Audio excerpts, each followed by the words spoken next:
আমার one of the most favourite pudding recipe আপনাদের সাথে শেয়ার করব। এই পুডিংটা অন্য পুডিং থেকে অনেক বেশি মজার হয়ে থাকে। আমার পরিবারের সবাই প্রায় আমাকে রিকোয়েস্ট করে থাকে এই পুডিংটা বানানোর জন্য। তো আজ আমি আপনাদের সাথে cream cheese pudding recipe share করব।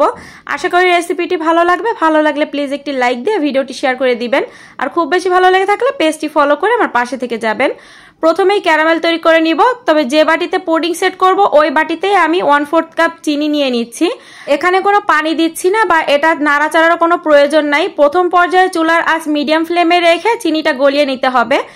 যখন এরকম কালার আসতে শুরু করবে এই পর্যায়ে চুলার আঁচ কমিয়ে দিয়ে এর ভিতরে পুরোপুরি ক্যারামেল তৈরি করে নিতে হবে।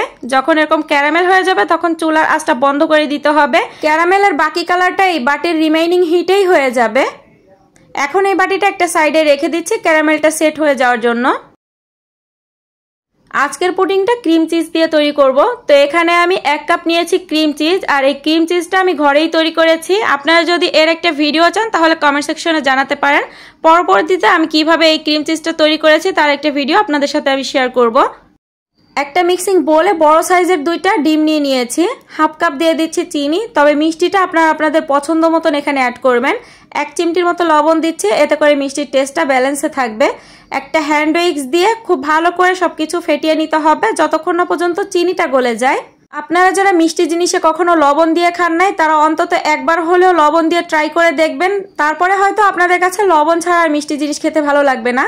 তো ডিমটা খুব ভালো করে ফেটিয়ে নিয়েছে। এখন এখানে আমি 1 কাপ দিয়ে দিচ্ছি লিকুইড দুধ। আর এই দুধটা আমি 1/2 লিটার গরুর দুধ খুব ভালো করে জাল করে ঘন করে 1 পোয়া করে নিয়েছি, সেটা দিয়ে দিলাম। আর ফ্লেভারের জন্য এখানে কয়েক ফোঁটা দিয়ে দিয়েছি ভ্যানিলা এসেন্স। তবে ভ্যানিলা এসেন্স যদি হাতের কাছে না থাকে সেক্ষেত্রে আপনারা এলাচের যে দানা আছে সেটাও কিন্তু গুঁড়া করে দিতে পারেন। এখন একটা স্ট্রেনারের মধ্যে এই সব কিছু খুব ভালো করে ছেঁকে নিতে হবে। যদি একটা স্মুথ পুডিং চান তাহলে অবশ্যই এই স্টেপটা ফলো করতে হবে।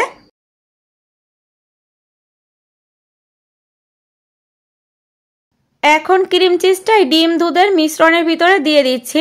আপনাদের কাছে থাকা ক্রিম চিজ যদি এরকম স্মুথ না হয় তাহলে অবশ্যই এটা আগে থেকে খুব ভালো করে ফেটিয়ে নেবেন। আর তা না হলে সবকিছু একসাথে ব্লেন্ডারে দিয়ে খুব ভালো করে ব্লেন্ড করে নেবেন। এখন একটা হ্যান্ড উইক্স দিয়ে খুব ভালো করে এটা আমি মিশিয়ে নিচ্ছি। বাটিটাতে যে ক্যারামেলটা তৈরি করে রেখেছিলাম সেটা খুব ভালো করে সেট হয়ে গিয়েছে। এখন এই পুডিংয়ের মিশ্রণটা সরাসরি এই বাটির ভিতরে ঢেলে দিচ্ছি।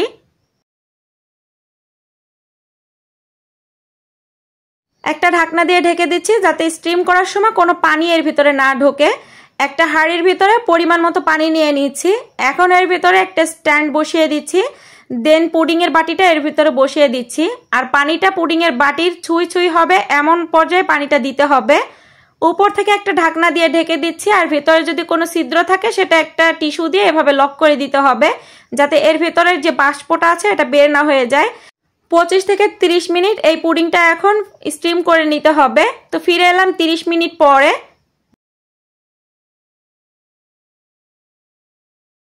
পুডিংটা হয়েছে কিনা সেটা চেক করার জন্য একটা টুথপিক দিয়ে এভাবে চেক করে নেবেন। যদি দেখেন টুথপিকটা এরকম ক্লিয়ার এসেছে তাহলে বুঝতে হবে যে পুডিংটা হয়ে গিয়েছে। এখন এই পুডিংটা আমি 3 থেকে 4 ঘন্টার জন্য নর্মাল ফ্রিজে রেখে ঠান্ডা করে দেন এরকম ডিমোল্ড করে নিয়েছি। তবে ডিমোল্ড করার ভিডিওটা আমার কোনো কারণে স্কিপ হয়ে গিয়েছে। আমার আজকের রেসিপিটি আপনারা কে কোন এলাকা থেকে দেখতেছেন চাইলে কমেন্টস করে জানাতে পারেন যাতে পরবর্তীতে আমি আপনাদেরকে ধন্যবাদ জানাতে পারি। পুডিংটা দেখতে কতটা কালারফুল আর কতটা ইয়াম্মি হয়েছে সেটা তো আপনারা দেখতেই পাচ্ছেন। তো আশা করি আজকের এই ক্রিম চিজ পুডিংয়ের রেসিপিটি আপনাদের কাছে ভালো লেগেছে। ভালো লেগে থাকলে প্লিজ একটি লাইক দিয়ে ভিডিওটি শেয়ার করে দিবেন। আর খুব বেশি ভালো লেগে থাকলে আমার পেজটি ফলো করে আমার পাশে থেকে যাবেন। দেখা হচ্ছে নেক্সট কোনো রেসিপি নিয়ে। ততক্ষণ সবাই ভালো থাকবেন, সবাই সবার জন্য দোয়া করবেন। আজকের মতন বিদায় নিচ্ছি। Tata, bye bye.